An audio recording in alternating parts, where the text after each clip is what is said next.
Alors, nous allons aborder donc une partie du cours qui concerne la factorisation. D'accord? Donc vous, on l'a vu l'autre jour en classe virtuelle, d'accord? On va vous proposer quelque chose, une addition, d'accord? Ou une soustraction, comme on veut, avec de part et d'autre des produits. D'accord? Je vais le mettre en rouge, hein, des petits produits. Ça, c'est le plus important à comprendre, c'est ça. C'est qu'il y a une structure comme ceci. D'accord? Dans ces produits, vous allez avoir un facteur qui se répète. Par exemple, 4 fois gna gna gna et 4 fois gna gna gna. Ou c'est pas obligé que ce soit un nombre, ça peut très bien être une expression. X plus 3, X plus 3. Ok? Et l'autre partie, c'est quelque chose de ce que vous voulez. Ça peut être du X, ça peut être du, je sais pas moi, du 5 plus 3, 5 plus 3X, peu importe. D'accord? De la même chose, de la même façon ici, ça peut être X plus 2 et 3X plus 7. Ok? Voilà. Et notre démarche à nous, ça va être en fait d'écrire ça sous la forme d'un produit. D'accord? C'est un produit qu'on doit obtenir à la fin. Ça, ce qu'on appelle la factorisation, c'est mettre en facteur, c'est-à-dire des facteurs, c'est ce qui apparaît dans les multiplications. Donc ici, l'idée sera la suivante. Vous repérez le nombre qui se répète, le 4, d'accord? Vous ouvrez un grand crochet ou des parenthèses comme vous le sentez. Moi j'aime bien les crochets. Et puis vous recopiez à l'intérieur des crochets la ligne qui est là, d'accord? Dans laquelle vous enlevez le 4 fois. Ok? Et qu'est-ce qu'on voit qui reste? Il nous reste x plus 5 plus 3x. Ok? Même chose ici. D'accord? On a le x plus 3 qui se répète.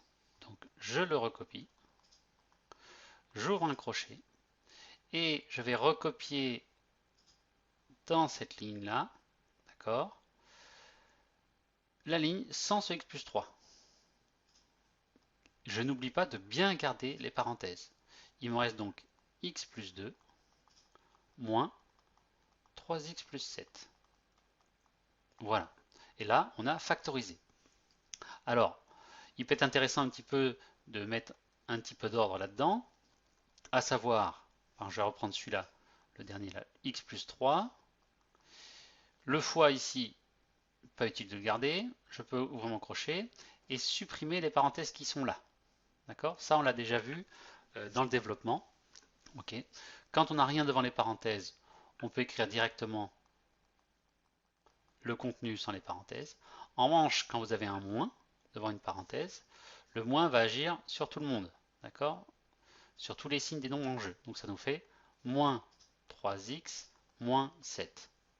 Et ensuite, vous finissez proprement par x plus 3 facteur 2, x moins 3x, ça fait moins 2x, plus 2 moins 7, ça fait moins 5.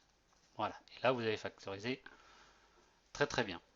On peut reprendre celui du haut, 4, le fois, inutile de le mettre, j'ouvre le grand crochet, x il a déjà pas de parenthèse, comme j'ai un plus devant le 5x plus 3, je m'en inquiète pas, 5 plus 3x, un petit calcul intérieur des crochets, ça fait 4, facteur 2, x plus 3x, ça fait 4x, plus 5. Voilà, ok? Ça, c'est de la factorisation. Le plus important, alors ça, c'est pas spécial, c'est plutôt pour ce qui vous attend au lycée, d'accord? Une factorisation est intéressante uniquement si vous arrivez à repérer quelque chose qui se répète avec du x. D'accord? Mettre un nombre en facteur, vous verrez bien que ça ne vous servira pas à grand chose. Mais bon, pour l'instant, on vous demande de vous l'apprendre, donc on vous l'apprend. Mais l'intérêt de mettre un nombre à l'extérieur, enfin en facteur, n'est pas intéressant en soi. C'est surtout mettre des quantités où vous avez du x à l'intérieur. On retrouvera quelque chose d'intéressant dans le fait de mettre ça en facteur dans la suite du chapitre. Donc du coup, on va pouvoir copier cette partie de leçon qui nous manque. On voit ici donc le chapitre grand 2, d'accord, on en était là. Grand 2 factorisation. Un petit rappel, factoriser c'est transformer une somme en produit. Comme je vous l'ai dit, il y avait un plus ou un moins au départ et à la fin c'est une multiplication. On a bien utilisé cette expression-là, le K qui se répète, une quantité qui se répète, et un A et un B qui sont là. D'accord?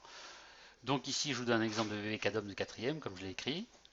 15x plus 15y, on voit que le 15 se répète. On a bien une multiplication ici avec un 15 fois x à gauche et 15 fois x à droite. Dans les fois, dans les multiplications, on repère qu'il y a un 15 qui se répète. Donc K, c'est celui qui se répète, c'est 15. Et j'écris ça directement. Ça, il n'y a pas de souci. Arrive alors le moment où il n'y a pas de répétition. D'accord? Donc on va utiliser ce qu'on appelle une identité remarquable. La seule que vous devez connaître pour cette année, c'est celle qui est écrite en rouge. A carré moins B carré égale A plus B facteur de A moins B. D'accord? Quand on dit facteur, c'est le fois. Comme ça, quand on entend facteur, ça veut dire qu'on est en train de parler de quantité entre parenthèses. Alors cette formule n'est pas issue de l'inconnu. C'est simplement quand vous développez A plus B facteur d'A moins B, vous développez comme vous savez faire, vous obtenez bien A carré moins B carré.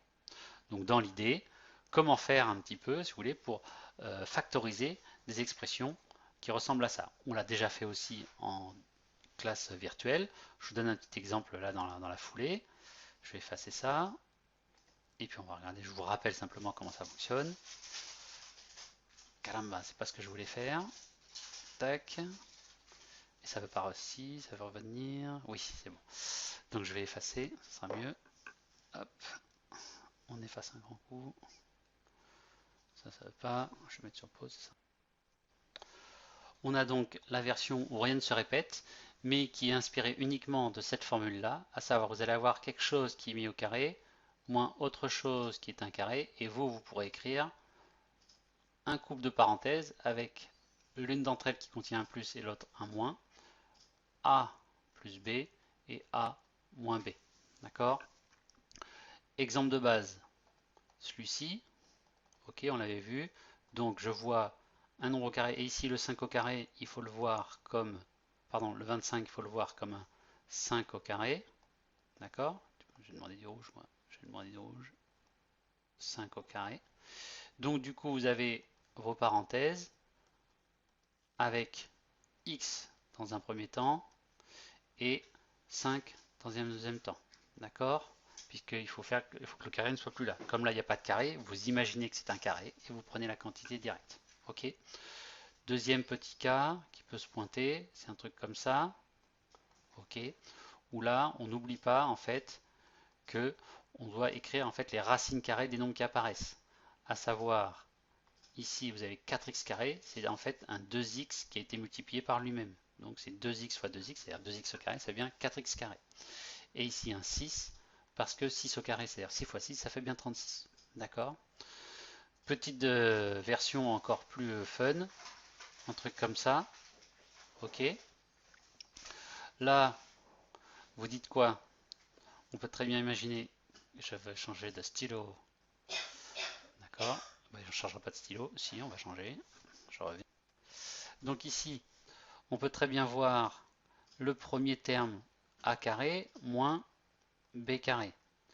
A, il jouerait bien le rôle de x plus 3 en fait. Et le b, il jouerait bien le rôle. Le b, ça serait bien un petit 5, d'accord, qui a été mis au carré. Voilà. Et du coup, dans vos parenthèses, vous avez toujours votre plus, votre moins. Le terme a, c'est carrément tout ça. X plus 3. Ici, x plus 3. Et plus 5 ici. Et moins 5 ici. D'accord? Et ensuite, vous faites le ménage.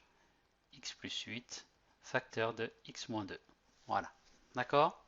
Bon, ça, c'est des cas qu'on étudiera un petit peu plus tard, mais je tenais à vous en parler. Allez, je vous laisse copier la leçon. D'accord? Faudra peut-être revenir un petit peu en arrière du coup. Mais voilà. On passe aux exercices.